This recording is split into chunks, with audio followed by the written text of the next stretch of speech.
안녕하세요. 저는 올해 30대 중반이 된 남자입니다. 주변 사람들에게는 말하기가 너무 창피하고 민망스러워서 익명의 힘을 빌려 많은 분들께 제 얘기를 들려드리고 싶습니다. 농담 삼아 듣지 마시고 가능하다면 부디 힘이 되는 좋은 말씀 한마디씩 해주시면 감사하겠습니다. 우선 제 와이프에 대해서 얘기를 해드리겠습니다. 연애 시절부터 느꼈지만 정말 여자가 맞나 싶을 정도로 남자를 많이 밝히는 그런 스타일이었습니다. 하지만 그때는 콩깍지도 씌웠을 뿐더러 결혼하고 애 낳으면 생각도 성격도 많이 달라질 거라 생각했었죠. 아무튼 와이프는 연애 시절부터 남자가 지나가면 눈이 돌아간다던지 휴대폰 안에는 연예인들의 건강미 넘치는 그런 사진들도 가득하더군요. 심지어 차마 남자들조차 보지 않을 법한 그런 영상들도 있는 걸 보고 깜짝 놀랬죠. 하지만 뭐 다 큰 어른이고 충분히 그런 걸 볼 수 있다고 생각했습니다. 하지만 문제는 연애 시절부터 발임기가 다분했었던 것 같습니다. 전 남자친구랑 연락하다가 걸린 것도 몇 번 됐었고, 친구들끼리 술 마시고 헌팅해서 알게 된 남자랑 연락을 주고받다 걸린 적도 있습니다. 하지만 관계까지 가진 건 아닌 걸로 알고 있어서 참고 만났던 거죠. 지금 생각해보면 그때 당시에도 술 마시고 연락 두절이 된 게 몇 번 있는데 정황상 사고를 치지 않은 것 같아서 넘겼는데 그 진실도 이제는 알 수가 없을 것 같네요.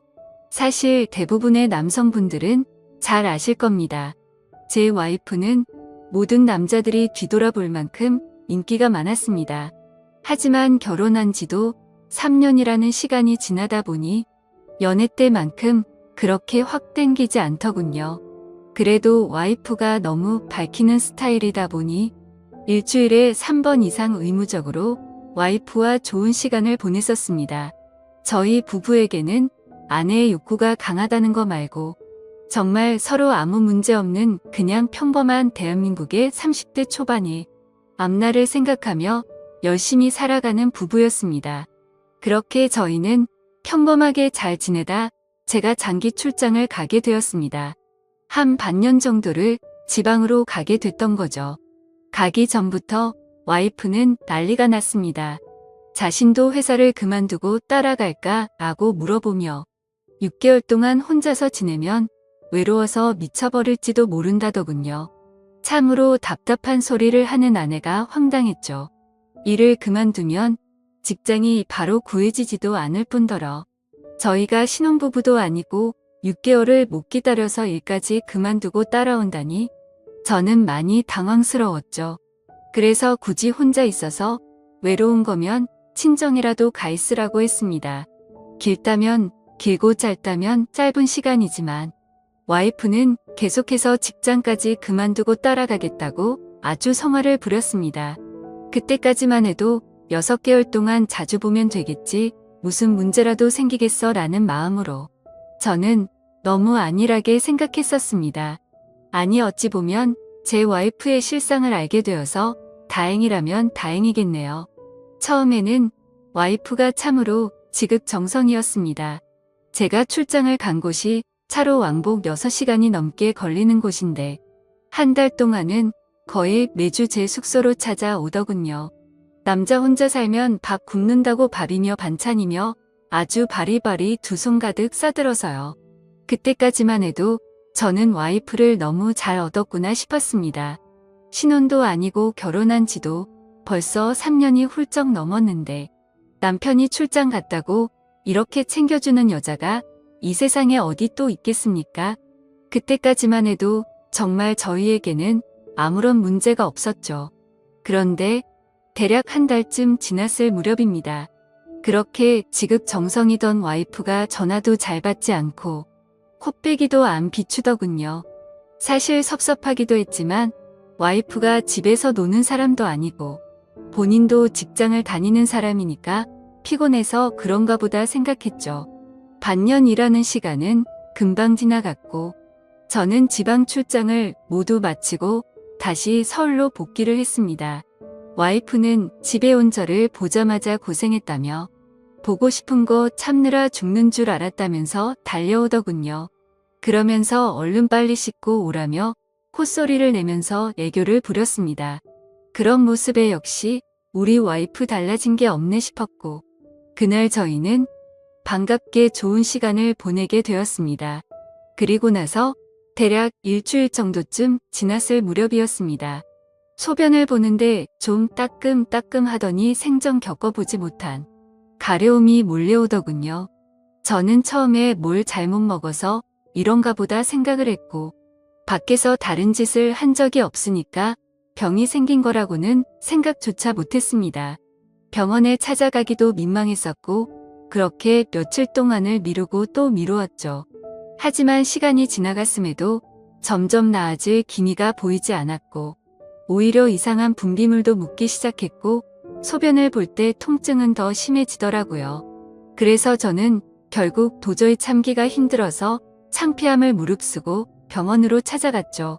병원에 갔더니 검사를 해보자 합니다. 의사 선생님은 분비물이 묻고 소변 볼 때 통증이 있고 가렵냐고 묻더라고요. 이게 딱 봤을 때는 인질이라는 병과 증상이 되게 비슷하다고 했고, 최근에 관계를 가진 적이 있는지 물었습니다. 그래서 저는 관계는 와이프 말고는 따로 없다고 대답을 했죠. 의사는 저에게 정확한 원인을 알기 위해서 정밀 검사를 받아보라고 권하더군요. 그때까지만 해도 이 의사놈이 환자 가지고 장사하는구나 싶었습니다. 근데 그때 당시에는 빨리 치료를 받고 싶을 뿐 다른 생각은 할 겨를도 없었습니다. 그렇게 저는 검사를 받았고 결과를 보고 난 뒤 정말 제 눈을 의심했습니다. 임실에 헤르페스에 곤지름까지 생겼더라고요. 곤지름은 아직 잠복기라서 딱히 증상이 나타나지는 않았는데 검사를 해보니 균이 나온다고 하더라고요. 저는 거기서도 순진하게 의사에게 물었죠. 제가 최근에 사우나에 다녀온 적이 있는데 사우나에서 옮은 거냐고 했습니다. 저는 정말 와이프 말고 관계를 가진 적이 없는데 하며 이것저것 물어보았죠. 의사는 단호하게 대답을 해주더라고요. 뭐 헤르페스 정도 한 가지라면 사우나나 대중시설에서 옮았을 수도 있지만 이렇게 몇 가지씩 다량으로 증상이 발현되는 건 관계를 가진 것 말고는 다른 원인으로 생겼다고 보기엔 어려울 것 같다고 하더군요. 그때부터 뒤통수를 맞은 듯이 갑자기 온갖 생각이 들었습니다. 그러면 제가 와이프에게 옮았다는 거냐고 물어봤죠. 의사는 아내분과 잘 이야기를 해보라고 했고 아내분도 같이 치료를 받으셔야 할 거라고 했습니다. 그 얘기를 듣고 병원을 나서는데 갑자기 뒷골이 땡기면서 피가 쏠리는 느낌이 들었죠. 일단 저는 증거라도 있어야겠다는 생각으로 아내의 차로 가서 블랙박스를 켜봤습니다. 정말 하나하나 영상을 다 켜보면서 확인을 해보는데 기겁을 했습니다. 왜냐하면 영상 속에서 들리는 남자의 목소리가 한 명이 아니더라고요. 누가 듣더라도 그 남자들마다 평범한 대화를 하는 게 아니고 사랑을 나누는 소리가 들리는데 눈앞이 깜깜해졌습니다. 그동안 그렇게 믿었고 서로를 의지했던 와이프가 제가 모르는 사이에 다른 남자들과 이렇게 해프게 하고 다녔다는 게 믿기지가 않았습니다. 영상 날짜를 보니 아내가 제게 연락이 뜸해졌던 시기와도 맞물리더군요. 제가 출장을 간 지 한 달 뒤 정도에 어떤 남자와 대화를 하는데 대화 내용만 보면 술을 마셨는지 대리기사의 목소리도 들렸습니다. 그런데 다른 사람이 있는데 아랑곳하지 않고 역겨운 말을 하더군요. 남편이 출장을 가서 없으니까 잠시 쉬다 가도 괜찮다고 하는데 너무 충격적이었습니다. 평소에 다른 사람의 시선도 신경 쓰는 다소곳한 모습이 있던 사람이었고 관계를 가질 때조차도 많이 밝히기는 해도 선을 넘지 않았는데 너무 다른 사람 같았습니다. 저는 그 길로 블랙박스 메모리 칩을 빼들고서 집으로 달려갔습니다. 집에 도착한 저는 곧장 와이프를 불렀죠. 너 지금 내가 어디 갔다 온 줄 아냐고 했고 비뇨기과 갔다 왔는데 너 도대체 나 없을 때 뭔 짓거리를 하고 다녔냐고 소리를 질렀습니다. 제가 막 소리를 지르면서 화를 내니까 와이프는 덜덜 떨며 무슨 소리냐고 자신이 무슨 짓을 했다고 이러냐고 변명을 하더군요. 그래서 다시 물었습니다. 아무 일도 없는데 갑자기 내 몸에 인질에 헤르페스에 거기다 곤지름까지 생기냐고 했고, 나는 너 말고 다른 여자와 보낸 적이 없는데 그럼 이 병은 갑자기 하늘에서 뚝 떨어진 거냐고 했습니다. 내가 1년을 자리를 비운 것도 아니고 고작 6개월 비웠을 뿐인데 그새를 못 참고 딴 놈이랑 붙어 먹었냐고 말했고, 거짓말 할 생각은 하지 말라며 블랙박스 메모리 칩을 내려놨습니다.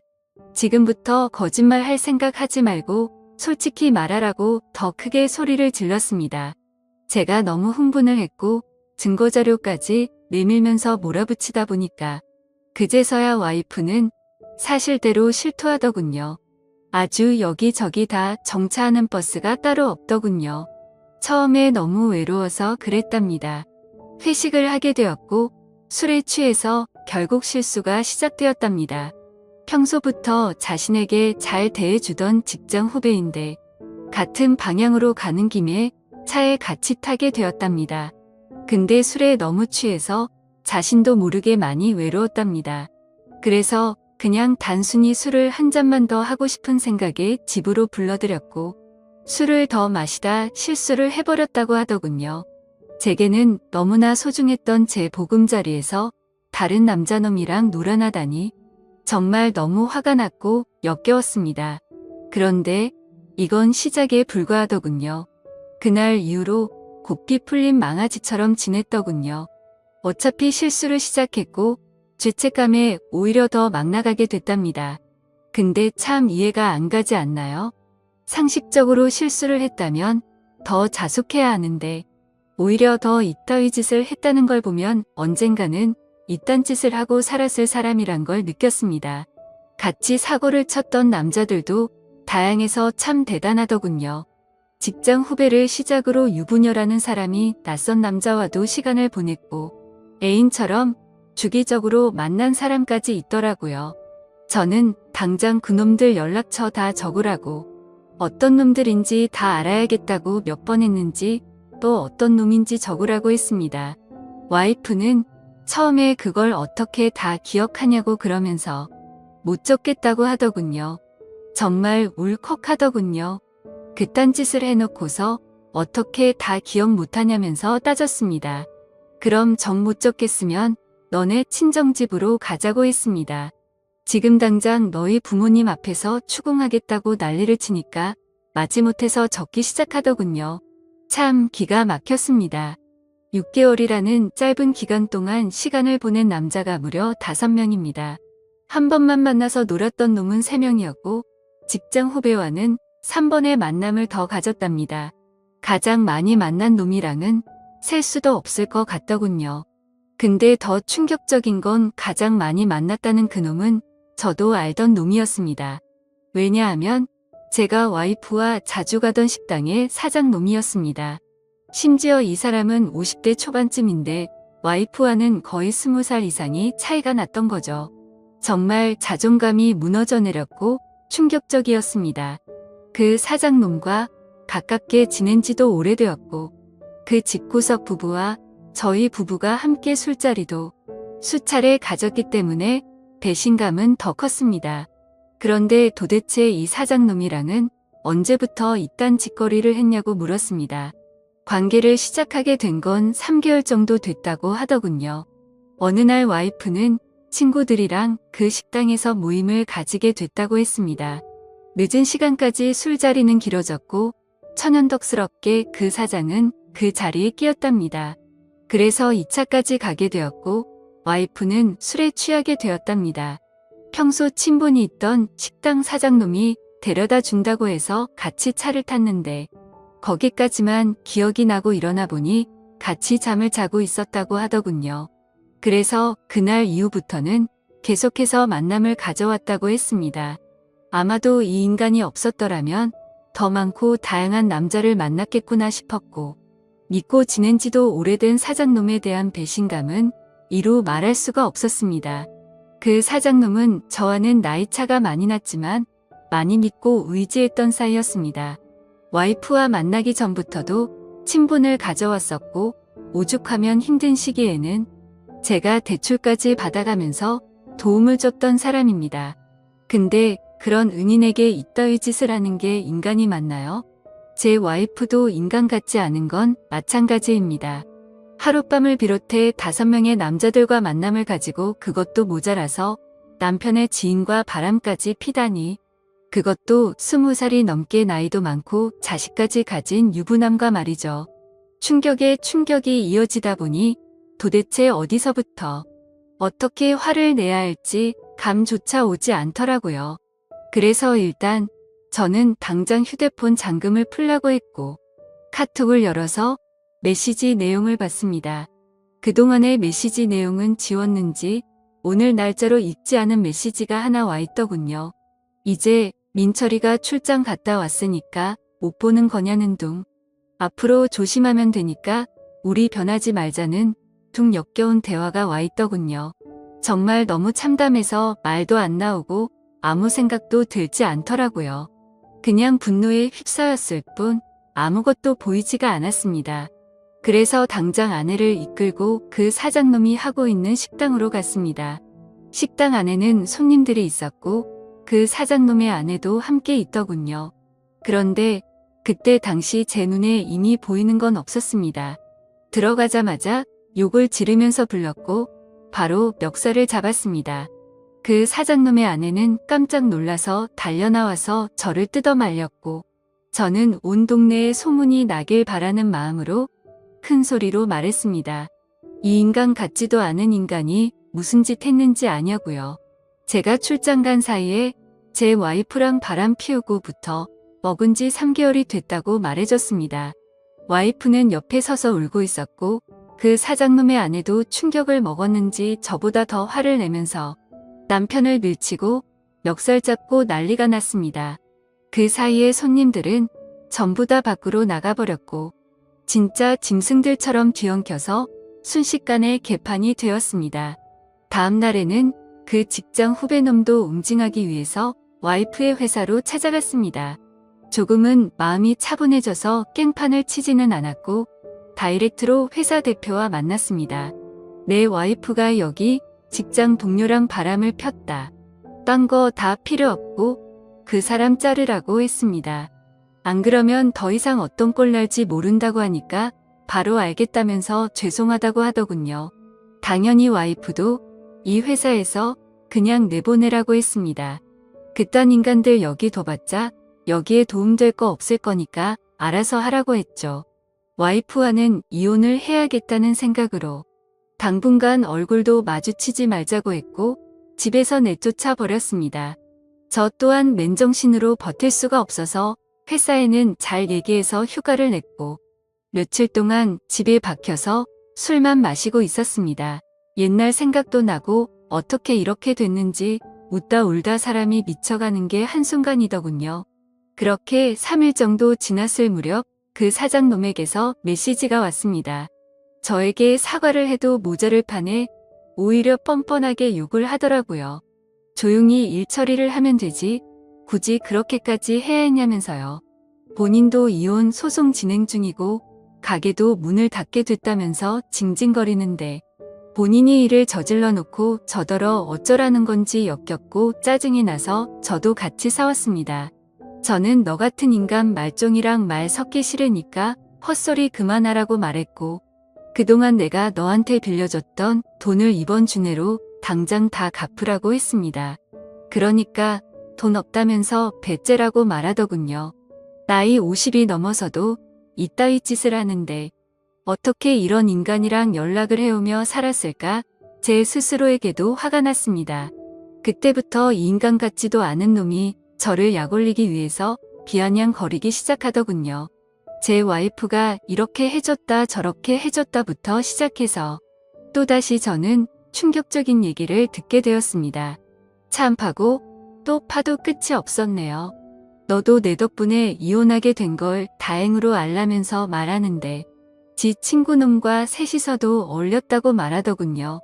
진짜 이런 인간이었나 싶고 사람의 이중성에 환멸을 느꼈습니다. 와이프와 저는 연애 시절부터 결혼까지 거의 6년이란 시간을 함께 했습니다. 제가 알던 와이프가 맞나 싶을 정도로 또다시 큰 충격을 받았습니다. 이런 게 현실적으로 있을 수 있는 일인가 싶었습니다. 저는 곧바로 와이프에게 전화를 했고 이 말이 사실이냐고 물었죠. 그러자 한참을 말없이 가만히 있더군요. 그래서 저는 왜 말을 못하냐고 하니까 한숨을 쉬더니 적당히 하라면서 적반하장으로 짜증을 내더군요. 그러면서 내가 뭘 했건 이제 너랑 나랑 상관없는데 왜 자꾸 묻냐고 했습니다. 솔직히 당연히 이혼은 계속 진행했겠지만 조금이라도 고민을 안 했다면 거짓말이겠죠. 그만큼 많이 사랑했었기에 일말의 가능성을 생각했는데 전부 다 제 착각이었습니다. 아니, 오히려 다행이라고 생각해야겠네요. 마지막까지 제대로 된 실체를 보여줘서 미련 없이 끝낼 수 있겠구나 싶었으니깐요. 이렇게 말도 안 되는 사건이 일어난 지도 고작 일주일이 지났네요. 저는 지금 와이프와 이혼 절차를 밟고 있습니다. 와이프와 직장 후배 놈은 그 회사에서 잘리게 되었고요. 아직까지 해결이 안 된 문제는 그렇게 믿고 지냈던 사장놈입니다. 제게 빌려가서 갚지 않은 돈만 원금 2천만 원이 넘습니다. 이런 일은 태어나서 처음 겪다 보니 어떻게 해야 할지 머리가 어지럽네요. 일단 법적으로 어떻게 해서든 이 인간에게도 최대한의 고통을 주고 싶습니다. 어떻게 해야 이 인간도 피눈물 흘리면서 후회할 수 있게 만들 수 있을까요? 세상에 이런 일들이 일어나리라곤 절대로 생각 못했는데 제게도 이런 일이 일어나네요. 아마도 다들 드라마나 영화에서나 일어나는 일이라고 생각하실지 몰라도 생각보다 이런 불륜 사건들은 한 해에도 수도 없이 일어난다고 하더라고요. 다른 사람들은 저처럼 너무 사람들을 믿어서 상처받는 일이 없었으면 하는 바람입니다. 그리고 어떻게 해야 그 사장놈을 응징할 수 있을까요?